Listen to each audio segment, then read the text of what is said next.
bought some nice zucchini and summer squash, and I'm cleaning them out to make kusa. Here's about the size that I like to buy. When we plant them and I pick them a little smaller than you would get in the store, because I like the small ones. They're more tender, they're easier to clean, and easier to handle. See, what this is doing is taking out the center. And then I go around the sides and kind of get them loosened up. You can hear. The yellow squash has a little more seeds in it than the zucchini. So you can hear that when I'm cleaning it. You can hear the noise of the seeds. I stuff them with rice and lamb, and then I cook them in a tamarind sauce. This is a tool I had that my dad made. My mom always used this, and this is what he used to poke out the insides. And all it is a piece of wood from a chair, an old chair that he had. And these are some that I scrape with. You don't want to make the wall too thin, because you want some of the nutrition and the goodness of having the squash. So I've gotten all I can get with this tool. Now I'm going to scrape, go inside. Got to be careful not to go too far. If you poke a hole, that's fine. I've done it. I still do it. I do take these, rinse them out real well. Don't blanch them or anything. And I put them in a plastic bag, single layer, and I lay them flat in the freezer. When I'm ready to use them, I just take them out after I have the stuffing prepared. And then I just rinse them a little bit. You don't want to take them out ahead of time, because then they get mushy and you have a hard time filling them. There, pretty good.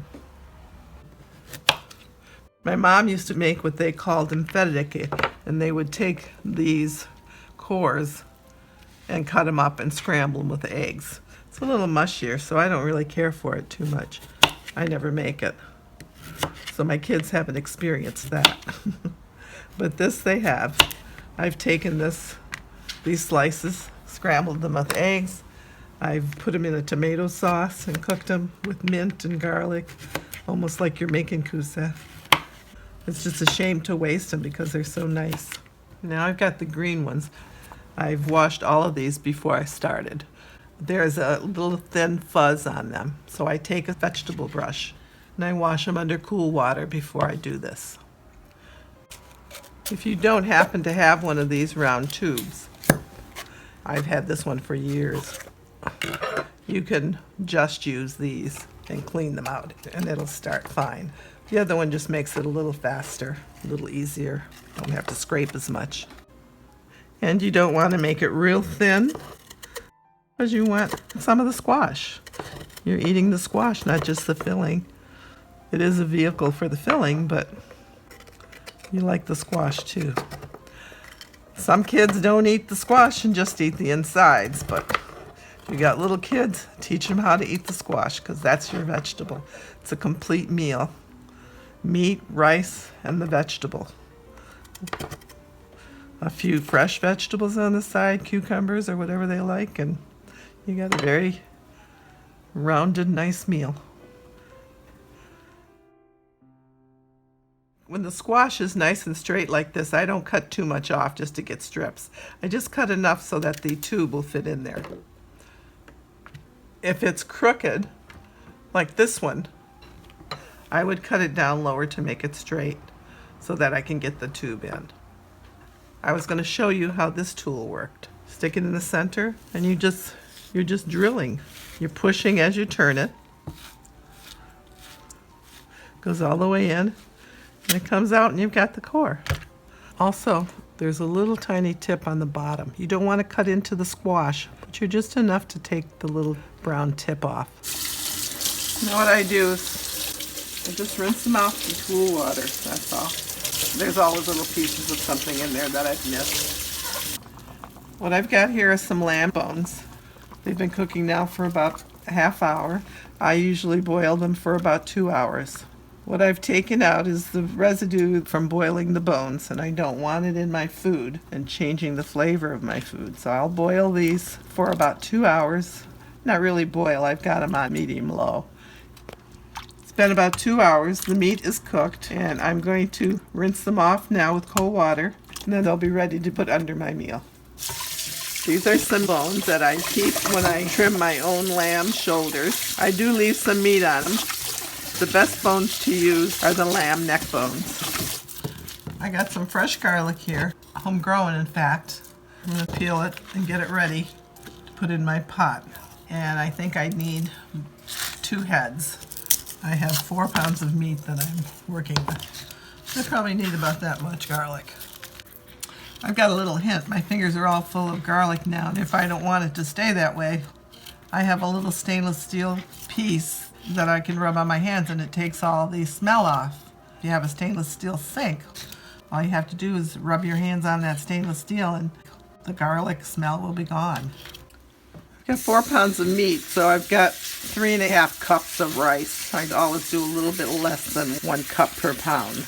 I'm using Carolina's long grade white rice. I like the long grain, it doesn't get real mushy. I'm washing the rice well so that all the starchiness gets out. The water is becoming clear. Just going to mix up the meat a little bit so it's pretty well incorporated. Want the beef to mix in with the lamb.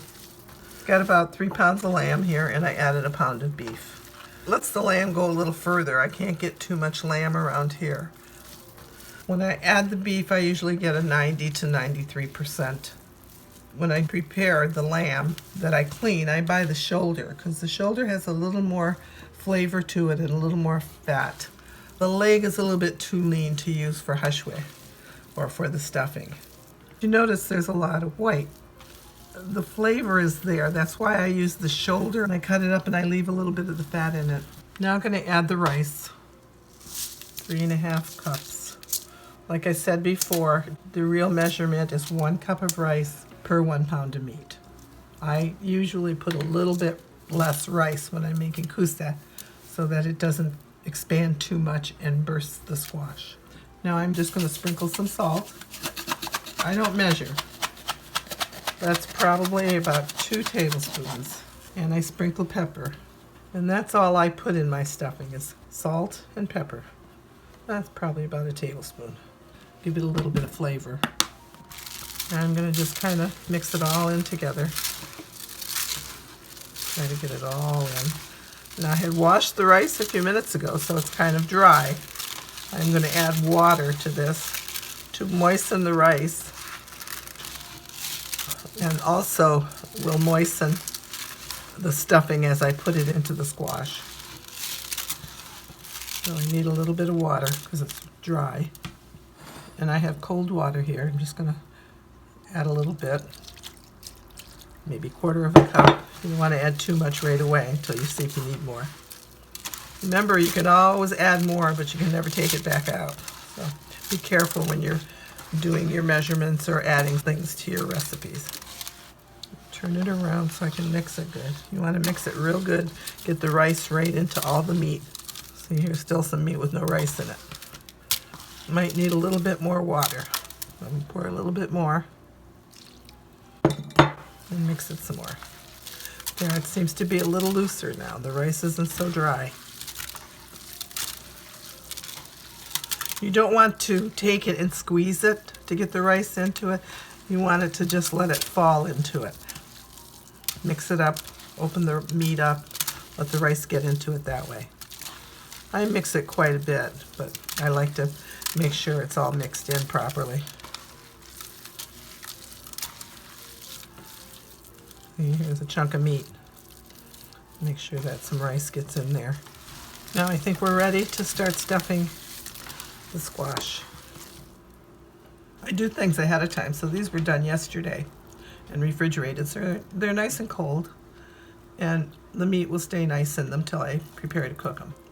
All I'm doing is sort of dropping into the Koosa so that it doesn't pack in. Don't shake it too much or pat it too much, or it'll go down and it'll be really tight. Sometimes I roll it like that, and it's done. Fill another one, a yellow one. The summer squash and the zucchini can both go in the same pot. It doesn't change anything. Flavor is delicious. I'm just dropping into it, not sticking it down, not tapping it. If you go like this, you've really got a lot in there, and it would be real tight and pressed together when you cut into it to eat it.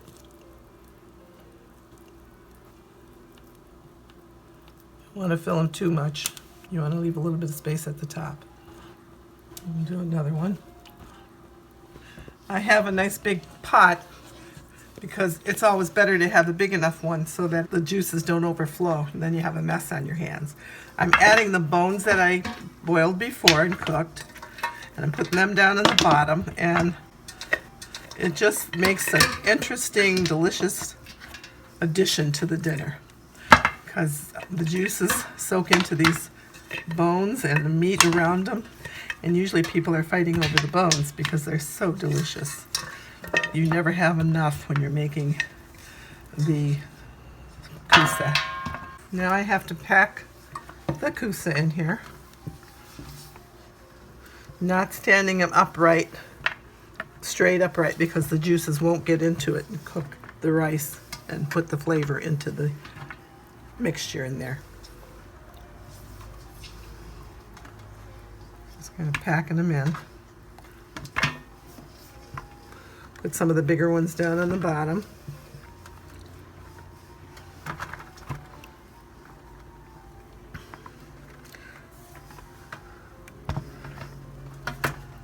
I cook a lot of big meals, so that's why I have all these very large pots. You can see that they're all different sizes, and they're from the farmer's market, but when you're growing things, you can't always get things exactly the same.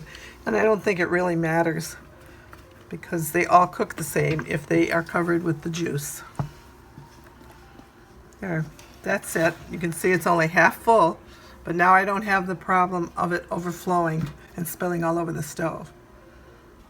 Now, to make the flavor, I sprinkle quite a bit, maybe almost a cup of dried mint. I have a big mint garden in my yard, and I grew it and pick it and dry it myself. So that kind of stuff is really fun. I'm going to add the garlic, and I used my little food processor that I have. It always works good for my garlic. For this amount, I have here, a scant half cup of citric acid. We use that for the tartness. That will make it sour. I don't use lemon juice, I use the citric acid. Now here I have my homemade tamarind paste, and I'm going to pour that all over. This should really give it some good flavor. It was 3 cups of that, and now I'm going to fill it up with water and totally cover all the food. I'm covering it with water. This is brown because it had the tamarind in it. You want to make sure you have enough water in there that they're totally covered. And this looks pretty good. Now you put a heavy plate on top to hold them down so that it cooks properly. That heavy plate will hold it. I've got it on high, and I'll wait till it starts boiling. Then I'll check, and I might have to tilt the cover a little bit if there's too much steam. Okay, as you can see, it did start to boil. I want a nice hard boil. Press the dish, make sure the dish is on there. Now I'm going to lower it to about a medium low. Cover it and let it cook some more. Almost an hour now. I'm going to take the plate out. Look at all that beautiful Koosa. What I'm going to do is take a small one out, try it, and see if the rice is cooked. Still a little red. The meat's not quite cooked yet. Sometimes it's a little pink, but the rice isn't quite cooked enough. I'm going to put that back in there to cook. I'm going to just not leave the plate on it now because they've cooked enough that they've settled. And I'm going to put the cover on and leave it for another maybe 20 minutes. I've got it on pretty low, and that's why it didn't cook yet. I tested one before and it wasn't quite ready, so I'm pretty sure it's done now. I'll take one out. And we'll see how it is. Looks pretty good. The rice is cooked, the meat's cooked, the squash is cooked. Looks good. And we're ready to eat. I'm going to pour the juice into a separate container so that I can save it, and I'll freeze it because I do use it twice. When I use it again, I add some more garlic, mint, and citric acid, and then it's ready to go. I'm just going to put them in a tray now, and then when I serve them, I'll put them in a fancier platter. You see the bones that we put on the bottom? They're nice and juicy. I just serve the bones on the side with a little bit of the juice to pour over the food when I serve it. And we're ready to eat.